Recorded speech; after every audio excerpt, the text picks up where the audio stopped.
మొదటి ఆకాశంలో దేవునితో పాటు 24 పెద్దలు ఆలోచన సభలో ఉంటారు. రెండవ ఆకాశంలో దేవారాత్రములు దేవుని ఆరాధించే దూతలు ఉంటారు. వీరికి దేవునికి మధ్య స్ఫటికం వంటి సముద్రం ఒకటి ఉంటుంది. మూడవ ఆకాశంలో సాతాను మహాఘట సర్పం ఉంటుంది. ఈ 3 ఆకాశాలకి పేరు పరలోకం. నాలుగవ ఆకాశంలో భూమి ఇతర గ్రహాలతో కలిసి ఉంటుంది. ఐదవ ఆకాశంలో పరదేశి ఉండేది.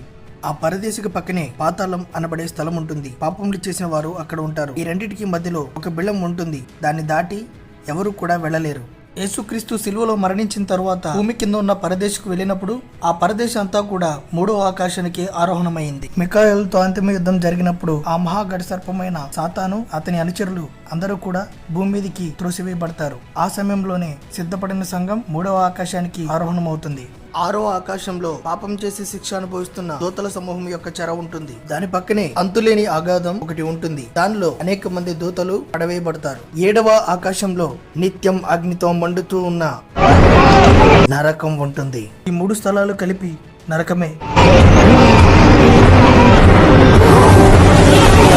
ఈ వీడియో మీకు నచ్చినట్లయితే ప్రైజ్ ది లార్డ్ అని కామెంట్ చేసి నెక్స్ట్ పార్ట్ కోసం మన ఛానల్ ని సబ్స్క్రైబ్ చేయండి.